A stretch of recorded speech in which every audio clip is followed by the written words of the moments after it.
세상에서 가장 값비싼 다이아몬드가 있어요. 제가 인터넷에 검색을 해봤어요. 최고로 비싼 다이아몬드가 뭔가 그랬더니 이 호프 다이아몬드라고, 우리 김태웅 장님 아세요? 호프 다이아몬드라는 이름이 붙어있는 45.42캐럿, 42캐럿, 45캐럿이래요. 사진 한번 보여주실래요? 저거랍니다. 저 사이즈가 얼마나 큰지는 모르겠는데 저게 엄청나게 비싼, 최고의 비싼 다이아몬드라고 합니다. 저 값이 얼마나 될까요? 대략 달러로 2억 5천만 달러, 한화로 2,700억. 2,700억. 그런데 특이한 것은 저 다이아몬드를 소유했던 소유주들이 다 비참한 인생을 맞습니다. 첫 번째 소유자가 루이 14세, 프랑스의 루이 14세인데 천연두로 이 다이아몬드를 소유하고 2년 후에 죽었어요.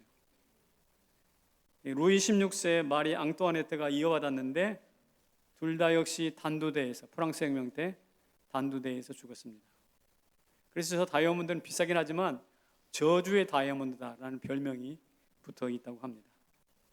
그런데 이 다이아몬드보다 더 비싼 게 있습니다. 뭘까요? 더 비싼 거. 전투기? 엄청나게 비쌉니다. 한 대에 막 몇 억씩 하는 전투기? 아니요. 평화입니다. 뭐라고요? 평화. 왜 평화가 비싸다고 하는가? 이유가 있습니다. 엊그저께 북한이 남북 연락사무소를 폭파했죠. 그 건물 짓느라고 우리나라에서 700억이 소요됐대요. 그런데 한순간에 700억이 날아갔어요. 우리나라 한반도 평화를 좀 지지하고 버팀목이 되기 위해서 만들었던 개성공단이 있죠. 개성공단이 1조 4천억이라는 자산이 거기 묶여 있답니다. 적은 돈이 아니죠. 근데 그 돈이 지금 수년 동안 고철처럼 잠자고 있어요. 역시 평화를 위해서 투자했던 곳인데 그렇게 돼 있단 말이죠. 남한의 국방비가 1년에 얼마냐? 50조라고 합니다. 개념이 없죠. 1조, 50조. 근데 이만한 돈을 지난 70년간 쏟아부었어요. 엄청난 돈이죠. 평화를 위해서 쏟아부은 거예요. 북한은 평화를 위해서 만든 게 있어요. 핵이에요. 핵.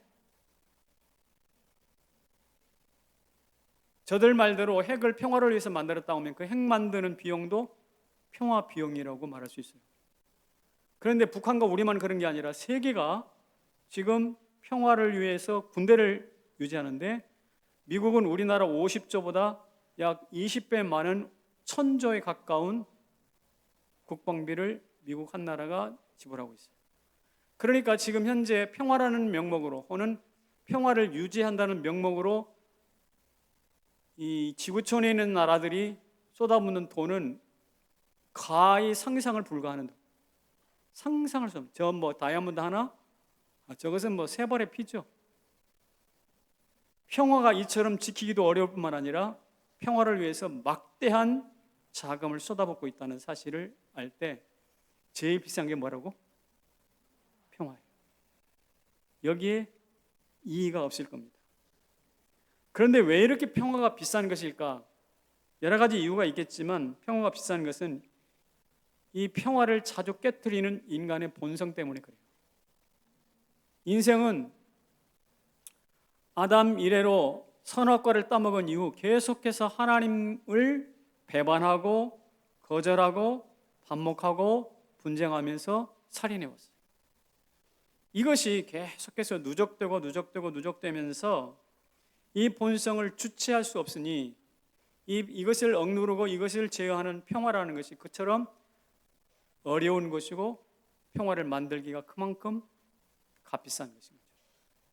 그래서 어떻게 생각하면 인간은 평화를 스스로 만들어낼 수 없어요. 이 평화라는 것은 본래 누가 만드셨느냐? 에덴 동산에서 보시기에 심히 좋았던 하나님 작품이거든요. 그래서 하나님이 만드신 그 평화의 자리로 돌아가지 않는 한 진정한 의미에서 평화는 이 땅에 존재하지 않는다고 말할 수가 있습니다. 이처럼 평화를 놓고 아무리 돈을 쏟아부어도 이루어지지 않는 평화를 실패한 평화라고 말할 수 있는데, 이 실패한 평화를 위해서 우리 하나님께서 계획을 가지고 계셨습니다. 같이 읽어볼까요? 시작. 평화를 위한 하나님의 계획, 누구요? 예수님이요. 세상 사람들은 평화를 위해서 계획을 세웠습니다. 무엇을 세우는가? 전투기 만들 계획, 돈을 쏟아부을 계획. 그러나 우리 하나님은 누구라고요? 예수님이세요.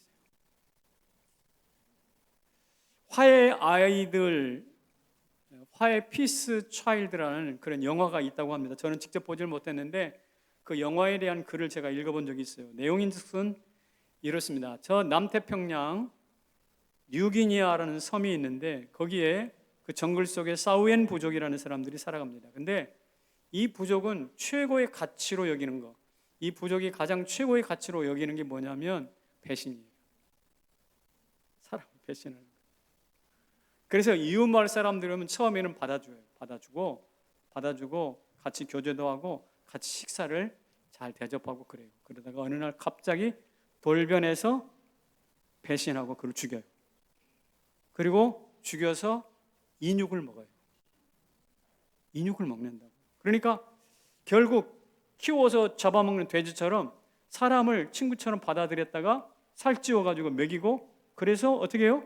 잡아먹는 거예요. 그러니까 이것은 그야말로 거의 동물적 사악한 풍속이죠. 그런데 그 나라에 그 마을에 캐나다에서 온 선교사 부부가 복음을 전하러 들어갑니다.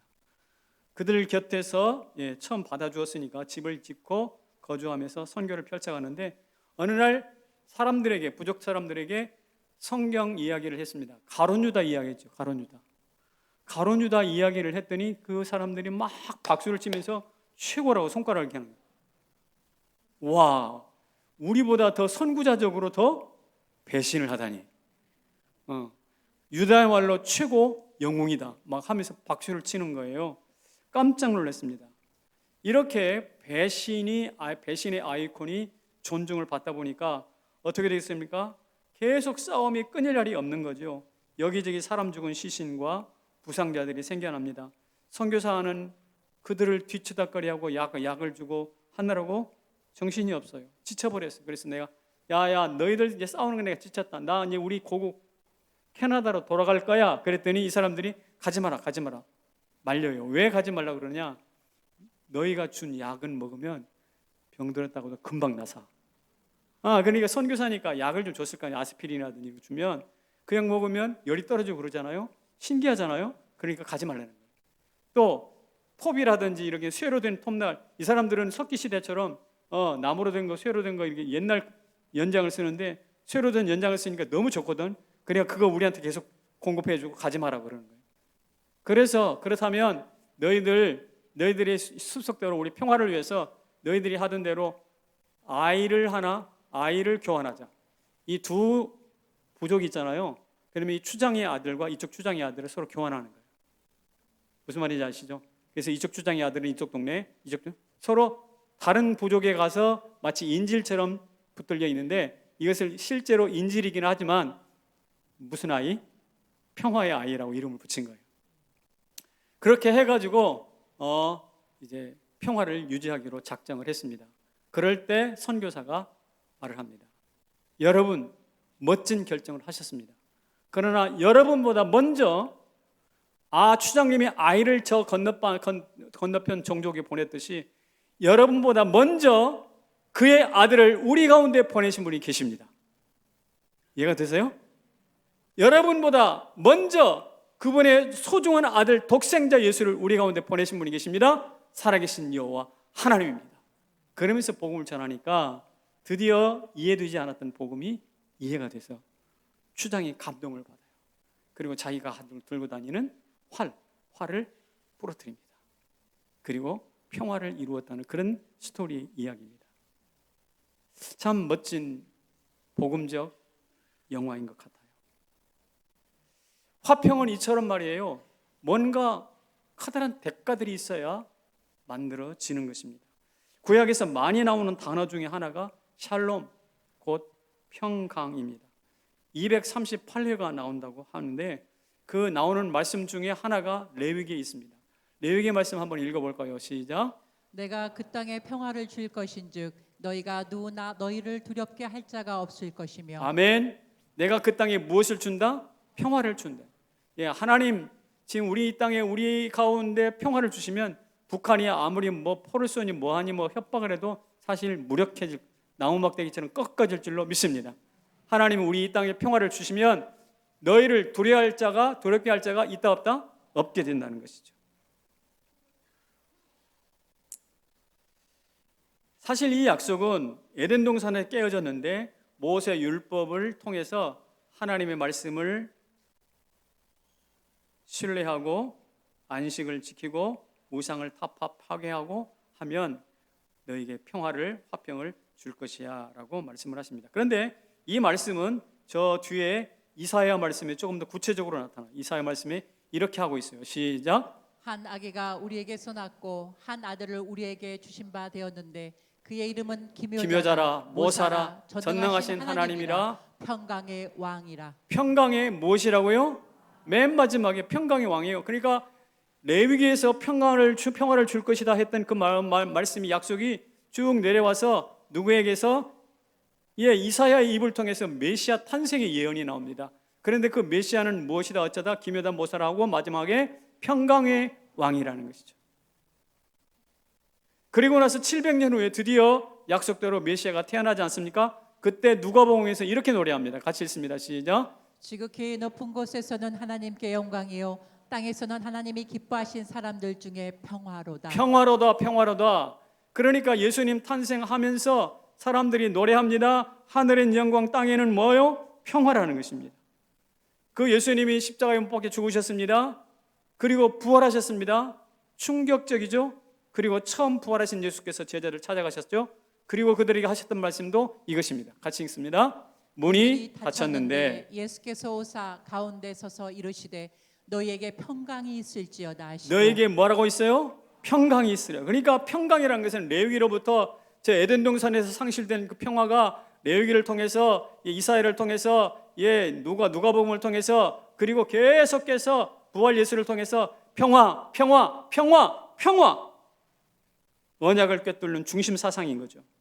그리고 그것으로 끝나는 것이 아니라 오늘 이 평화가 우리를 거쳐서 마지막 날 평화의 왕이 우리 가운데 오셔서 저 장차 새 예루살렘에서 어린 양 예수와 함께 평화의 도시를 건설하게 될 줄로 믿습니다. 평화를 사랑하는 사람들이 성가대들이 전에 불렀던 찬양을 저는 기억하고 있어요. 이 찬송입니다. 아름답다 저 동산 알죠? 같이 우리 가보세 무궁세월 흐르는 화려한 고추로 백화가 피는 곳 평화의 동산 주님이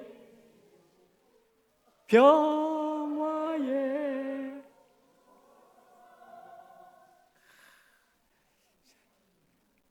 참 소름이 돋는 찬송 아닙니까? 평화의 동산. 자, 마지막 우리 주님과 함께 어린 양 예수와 함께 그 뒹굴게 될 그곳이 어디 무슨 동산? 평화의 동산. 평화의 동산. 그래서 이 평화의 동산은 마지막 예수 그리스도의 재림과 함께 새 예루살렘에서 완성되는 언약의 핵심 줄기입니다. 근데 그것이 오늘 우리의 삶의 현장에서도 어슴푸레하지만 경험될 수 있기를 소망합니다. 그래서 얼굴 찡그리고 어제 부부싸움 했다든지 또 어제 또 무슨 한바탕 안 좋은 일이 있어서 찌뿌둥한 마음으로 이 땅에 오신 분이 오늘 이 자리에 오신 분 계시다면 제가 선포합니다. 그리스도의 평강이 여러분에게 임하시기를 축복합니다. 평화의 사람 되시기를 축복합니다. 근데 말입니다. 사도 바울은 이 내용을 정확히 알고 같이 한번 읽어볼까요? 평화를 전하는 아름다운 발에 대한 이야기를 했습니다. 바울이 로마서 5장 1절에서 유명한 촉구를 합니다. 촉구. 평화를 잃어버린 자들에게 촉구해요. 뭐라고 그러냐? 우리가 이 믿음으로 말미암아 의롭다 하심을 받았으니 우리 주 예수 그리스도로 말미암아 다 같이 하나님과 화평을 누리자. 여러분, 이처럼 언약의 중심 사상이 화평이고 예수 그리스도로 말미암아 그 화평이 이루어졌고 장차 평화의 동산에서 그 화평을 누리게 될 텐데 그때 가서 경험하는 것이 아니라 우리가 오늘 이 자리에 서서 지금 현재 진행형으로 무엇을 누리자? 하나님과 화평을 누립시다라는 거예요. 그래서 다시 여러분 축복합니다. 평화를 잃어버린 성도들이여 화평하시길 바랍니다. 예, 코로나로 인하여 평화라는 것이 물러가 버렸어요. 모든 백성들이 전부 다 긴장하고 있잖아요. 이 땅에 하나님의 평화가 임하기를 소망합니다.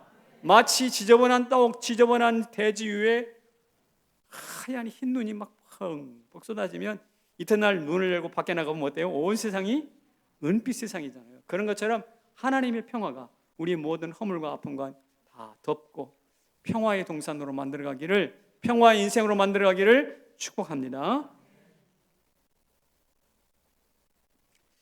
그런데 이렇게 평화를 누리다 보면 어떻게 되냐면 평화를 전하는 자가 돼요. 누림과 전함이라는 것은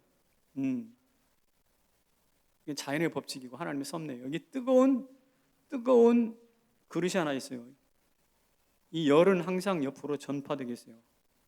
열을 전파시키지 않으면 이게 식지 않거든요. 자연의 원칙. 그래서 하나님의 평화를 누리자 그러면서 사도 바울이 했던 것은 평화를 전하는 자. 성남제일교회 성도 여러분들도 평화를 누릴 뿐만 아니라 전파하는 우리 모두가 되기를 소망합니다. 근데 전파하는 동기가 무엇이냐면 이런 꿈을 가지고 있기 때문에 그래요. 우리가 어린아이들이 어린이가 독사굴에 손을 놓고 장난쳐도 물지 않는 어린이가 사자와 어린 양이 함께 풀을 먹고 뛰어노는 이런 것이 평화의 꿈이거든요. 어린이가 독사굴에 손을 놓고 장난쳐도 물지 않고 사자와 어린 양이 함께 풀을 먹는 그 아름다운 꿈, 그 꿈, 평화의 꿈, 그걸 가졌기 때문에 곳곳에 다니면서 복음을 전해요. 그래서 실제 지구촌의 분쟁 지역을 누비고 가는 사람들 보면 대부분 그리스도인들이에요. 여러분 알다시피 굿네이버스라는 TV 자주 나오죠. 굿네이버스라는 그 국제 구호 단체도 우리나라에서 만들어진 것이지만 뿌리가 기독교예요. 기독교의 뿌리를 가지고 있는 사람들이 대부분 세계적인 국제 구호 단체를 책임맡고 있다고 해도 과언이 아니거든요. 그 사람들이 왜 그럴까요? 왜 자기 돈 들여서 그럴까요? 이 사람은 꿈이 있다고요. 어떤 꿈이라고요? 어린이가 사자굴에 독사굴에 손 놓고 장난쳐도 물지 않는 꿈. 그날 그런 꿈이 있으면 좋겠다. 그것을 위해서 동분서주하고 있어요. 지금부터 20년 전 2000년이죠. 김대중 대통령과 김정일 국방위원장이 평양에서 만나가지고 서로 악수하고 포옹하고 했던 것을 기억하십니까? 그게 6.15 남북 성명 공동성명을 발표했던 2000년 20년 됐어요 벌써. 근데 여러분들도 그것을 보면서 와 이제 남북이 평화가 오는구나, 이제 통일이 가까이 왔나 보다라고 해서 정말 가슴이 뭉클했던 것이 엊그제 같습니다. 그런데 그 정상회담이 끝난 다음에 한국 목회자 협의회라는 곳이 이제 목사님들이 모였는데 거기에 이 통일부 차관이었던 양영식 장로님이 계십니다. 이분이 오셔서 거기다 특강을 하셨는데 그분이 하신 말씀 중에 그 정상회담을 성사시키기 위해서 일했던 사람들의 90%가 크리스찬들이에요. 그래 남북 공동성명을 봤던 그 2000년대에 있었던 그것이 그냥 누군가 정부가 네 하자 뚝딱 해가 된 게 아니고 그것을 성사시키기 위해서 그리스도인들이 세계의 방방곡곡을 오고 가는 그리스도인들이 땀 흘려 일했어요. 이를테면 그 전체 회담을 주관했던 국정원장이 감리교 권사님이시고 통일부 차관 아까 장로님 말씀드렸고 비서실장이 당시 안수집사였고 경호실장, 외교안보수석, 적십자사 사무총장, 집사. 제가 말한 사람 이외에도 그 일에 관련된 거의 90%가 크리스찬들입니다. 이것을 볼 때 하나님은 지금 이 화약고와 같은 이 한반도에서도 그리스도인들을 불러일으키셔서 평화를 만들어가고 있음을 믿으시기 바랍니다. 그리고 한국에 있는 이 땅의 평화를 누가 지키고 있는가? 군대가 지키고 있다? 아니라는 것이죠. 누가 지키고 있는가? 평화를 갈망하고 사랑하는 그리스도인들이 지키고 있어요. 어린아이가 독사골에 손을 넣고 장난쳐도 물지 않는 그 꿈을 가진 그리스도인들이 주도하고 있어요. 우리 성남 제1교회가 그렇게 되기를 소망합니다. 더 나아가서 아까 기도받았던 우리 다음 세대 이 다음 세대들이 이 평화의 주인공들이 되시기를 축복합니다.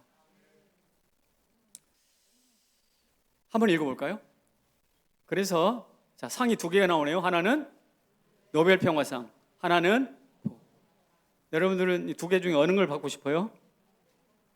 이제 노벨 평화상 그 상금도 큰데 아까 김대중 대통령이 그 회담을 하고 받았던 상이 있어요. 무슨 상이죠? 노벨 평화상 받았어요. 우리 한국의 역사로는 초유의 일이죠. 아마 앞으로도 당분간은 그런 일들이 없을지도 모르겠습니다. 노벨 평화상. 평화를 꿈꾸고 평화를 만든 사람들에게 주는 거예요. 헨리 키신저라는 사람을 아실 겁니다. 미국의 국무장관으로 중국의 주계 장막을 거두고 핑퐁 외교를 통해서 중국과 미국이 수교를 했던 첫 발을 내딛던 사람이 키신저라는 사람인데, 이 사람이 유대인이에요. 유대인이기 때문에 하나님을 알잖아요. 하나님의 도시 샬롬을 알잖아요. 샬롬의 개념, 평화의 개념 알잖아요. 이 사람이 하버드 대학에서 국제 정치학 논문을 썼어요. 근데 그 논문을 주의 깊게 읽은 정치인이 하나 있어요. 정치인이 누군가? 그 사람이 닉슨이라는 사람이었어요. 닉슨이 이 하버드에서 논문을 쓴 논문을 읽었거든. 그리고 마음에 작정했어요. 내가 대통령이 되면 이 사람을 내 국무장관으로 삼아야지. 그래서 실제로 닉슨이 대통령이 되잖아요. 대통령 되자마자 첫 번째로 전화한 사람이 키신저. 키신저 전화해서 헬로 미스터 키신저, 내가 당신을 이미 내가 대통령 되기 전에 국무장관으로 점 찍었어. 빨리 들어오시오. 이 사람은 평화의 이야기를 썼어요. 키신저는 평화의 방법을 썼다고요. 논문에 썼어요. 평화. 뭐가 돼요? 국무장관이 됩니다. 지금도 중국과 미국이 으르렁거리고 있지만 긍정적으로 평화적 교제를 해야 된다고 주장하는 사람이 누군가? 매파가 있고 순환파가 있잖아요. 순환파 중에 거두가 키신저예요. 평화의 외교를 펼치자는 것이죠.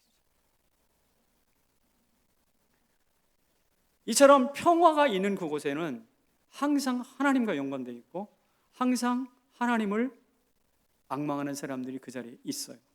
그런데 우리는 그렇다 손 치더라도 우리는 이 노벨 평화상이라는 이 멋진 눈에 드러나는 상을 보는 게 아니라 노벨 평화상이 있기 이전에 복음으로 만들어가는 복음 평화상이 있다는 사실을 알아야 돼요. 그래서 여러분, 노벨 평화상 상금이 탐이 나지만, 그러나 여러분의 눈은 어디가 있었는가? 사도 바울이 말하는 것처럼 복음 평화상으로 가야 돼요. 복음 평화상 1호가 누군가? 사도 바울이란 말이죠. 그 언약의 줄기 가운데 핵심으로 흘러내려왔던 평화, 샬롬을 사도 바울이 알았어요. 그래서 평화를 누리자라고 말하면서 그 평화를 누릴 뿐만 아니라 전하기 위해서 지중해 그리고 소아시아 지방을 평생 오고 가면서 복음을 전하잖아요. 그리고 로마까지 가잖아요. 그래서 복음 평화상, 노벨 평화상이 있기 전에 복음 평화상의 1호 수상자를 누군가 선정하라. 그럼 저는 사도 바울이라고 생각하는 거죠. 그리고 영국의 유명한 우리 학교 다닐 때 들었던 리빙스턴이라는 사람을 아실 거예요. 그 사람은 아프리카 탐험가로 알려져 있는데 실제로는 그 사람의 신분이 뭐냐면 의사고요, 선교사예요. 탐험가가 아니에요. 아프리카에 가가지고 노예를 사냥하고 노예무역을 팔아먹는 이런 무역이 성행할 때 리빙스턴이야말로 그 잼베지 강을 3,000km를 꿰뚫고 다니면서 하나님의 복음을 전합니다. 그래서 지금 그 리빙스턴의 심장이 말이죠, 미라로 처리돼서, 썩지 않도록 미라로 처리가 돼서 영국 왕립지리학회, 영국 국왕 왕실이 주도하고 있는 지리학회에 보관이 돼 있다 그래요. 리빙스턴의 심장이. 왜 그럴까요? 그 사람들이 뭐 한다고 심장을 그렇게 처리해가지고 할까요? 그 심장에는 무엇이 있는가? 평화를 수호했던 사도 바울의 심장이 글로. 그 심장에는 무엇이 있는가? 모든 인류에게 복음 전하기 위해서 생명 주셨던 예수 그리스도의 마음을 거기 담고 있어요. 그래서 그 심장에는 이렇게 쓰여 있는 거예요.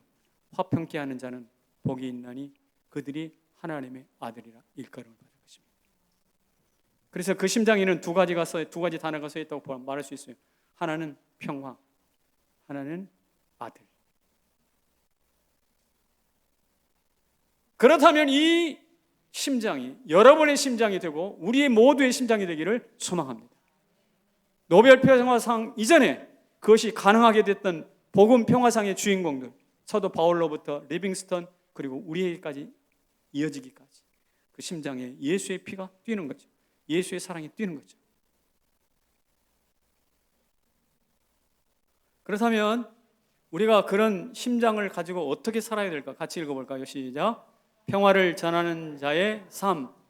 어떻게 살까? 어떻게 살아야 될까? 세계에서 제일 비싼 게 평화라며. 그리고 평화는 하나님이 만드시고 많은 사람들이 그것을 기반으로 해서 노벨 평화상까지 만들었다며요. 그렇다면 어떻게 할까? 제가 짧게 세 가지 말씀을 드리겠습니다.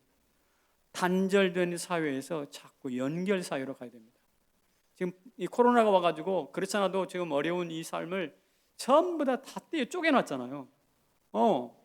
오늘만 보더라도 벌써 지난주보다 우리 어르신들이 훨씬 몇 분 적게 나오셨어요. 왜 그래요? 지금 코로나가 또 다시 막 득세한다고 소식 들으니까 전부 다 뭐가 옵니까? 공포가 와, 공포가. 연세 드신 분들에게 그럼 치명적이라고 그러니까 어른들이 이에 발을 뛸 용기가 나지 않는 것입니다. 그래서 다 나누어지는 거죠. 바로 이럴 때 우리는 연결을 꿈꾸고 기도해야 돼요. 예, 아파트가 들어온다 그러면 지분 쪼개기란 게 있다며요. 그래서 땅덩이 하나 있으면, 집 하나 있으면 다 그 지분을 나누는 거예요. 그래야 내 것이 되니까. 이런 것들이 집만 쪼개는 것이 아니라 땅도 쪼개서 심지어 마음까지 다 쪼개져 버리는 이 시대인데, 이럴 때일수록 우리는 어떻게 되는가? 서로 연결하고 공통점을 찾아야 돼요. 같이 집사님하고 만났을 때 집사님하고 나하고 옷이 색깔이 같네, 모자도 같아 하는 것처럼, 우리 성가대 가운 여러분, 이 가운 괜히 내가 보기 좋으라고 가운 입혀놨어요? 왜 이렇게 놨을까? 우리는 하나라는 거예요. 연결되어 있다. 같은 옷을 입으면서 그런 겁니다. 미국 대법관을 지냈던 워젠 버가라는 사람이 있는데, 이 사람이 이렇게 말을 했습니다. 한번 읽어볼까요? 시작. 요즘 소송 건수가 급증하고 있다. 이유는 사람들이 전에는 교회와 공동체에서 해결했던 문제를 이제는 법정에서 해결하려고 하기 때문이다. 예, 옛날에는요, 이런저런 갈등이 있어도 교회 앞에서, 하나님 앞에서 기도하면서, 그래, 이걸 가지고 더 문제 만들지 말고 화해해야지 하면서 이렇게 기도 가운데 풀었어요. 많은 문제가 있어도 아버지가 야 그렇게 싸우지 마라, 그냥 이렇게 해가 서로 화해해 하면 그냥 자식들이 화해를 했어요. 그런데 요 사이는 아비 말 듣는 자식도 없고 교회도 영적 권위가 떨어져 가지고 요 사이는 오히려 교회에서 더 많이 싸운다는 거예요.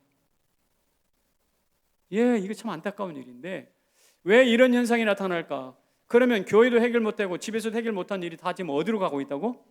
법정으로 가고 있다는 거예요. 법정으로 가고 있어요. 그러니까 옛날에는 아버지가 할 일, 또 교회 목사가 할 일을 지금 누가 하고 있나요? 판사가. 그래가지고 검사들이랑 이런 사람들이 막 변호사들이 떼돈을 버는 때가 있는 것이죠.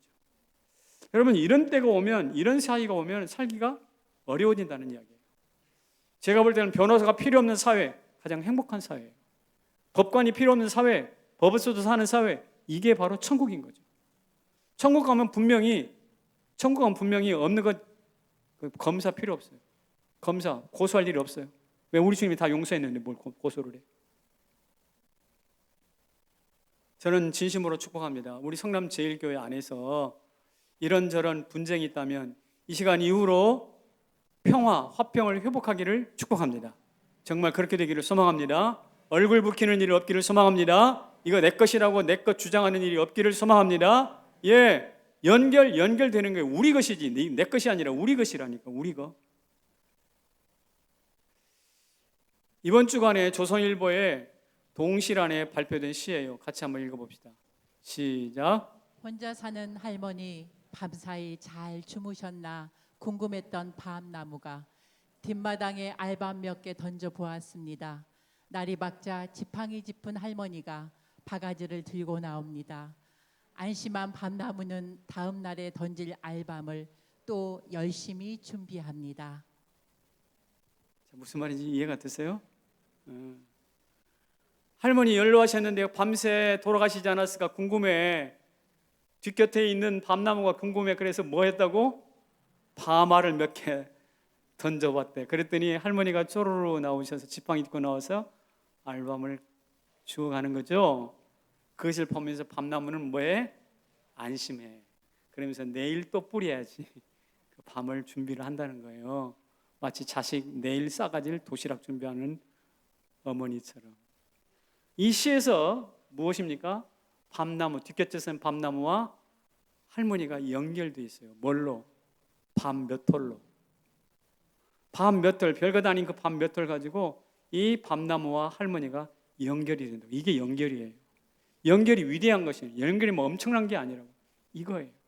그러니까 콩 한 쪽도 나눠 먹는다는 말을 했는데 여기는 콩 한 쪽이 아니라 밤 한 톨을 가지고 나눠 먹는데, 여러분 이것보다 더 큰 밤 한 톨이 아니라 우리 위하여 높은 나무에 매달리셔서 핏방울 흘리신 예수 있음을 믿으십시오.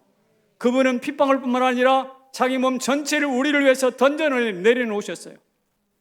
밤알 몇 톨이 아니라 그의 몸 전체, 핏방울 전체를 쏟아 부으셨어요. 그리고 우리 하나님과 내가 연결 짓도록, 연결 하나 되도록 죽으셨습니다. 이 사실을 믿으시길 바랍니다. 그래서 이런 연결에 의해서 내가 생명을 얻고 예수의 사람 된 것처럼 우리도 역시 나누지 말고 뭐 하자? 연결하자. 잊자. 이어가는. 두 번째로는요, 미성숙과 욕심과 고집을 덮어줘야 돼요. 미성숙과 욕심, 고집, 저게 왜 하필 그런 건가? 어느 사람이 글을 썼는데 세상에서 싸움이 제일 많은 곳이 세 군데 있대요. 어디냐면 첫 번째는 유치원이고요, 두 번째는 시장이고요, 세 번째로는 경로당이래요. 유치원에서는 아이들이 서로 싸워요. 아직 철이 없으니까, 성숙하지 못하니까. 선생님이 잠깐 한눈판 사이에 친구 얼굴에다가 막 꼬집어가지고 막 손톱 자국 내놓잖아요. 시장에 가도 다 큰 사람들인 것 같은데, 시장에 가면 자기의 욕심 때문에 요만한 거 손에 안 보려고 막 네가 어른이 내가 어른이 싸우는 막질이 나타나는 것이 시장입니다. 어르신들 용서하고 들으세요. 경로당에 가면 다 그렇지 않으시겠죠, 물론. 경로당에 가면 어른들이 싸우신대요. 머리 허연 왜 싸우는가? 자기가 60년, 70년 살아오면서 살아왔던 인생의 노하우가 있잖아. 근데 그 노하우들은 안 하네. 그러니까 이렇게 해야 된다고 자꾸 목소리를 입혀서 고집을 부린단 말이에요. 그 고집 때문에 결국 싸워. 여러분, 어릴 때는 유치원 가서 싸우고, 젊을 때는 시장 가서 싸우고, 나이 들어서는 경로당 가서 싸우고, 노상 싸움판인 것이 우리 인생 아닙니까? 이런 인생 가운데 해답이 있다면 무엇일까요? 연결이 지었잖아요. 연결 지으면 덮어주세요. 이런 노래 있잖아요. 평안을 너에게 주노라, 세상이 줄 수 없는, 세상이 알 수도 없는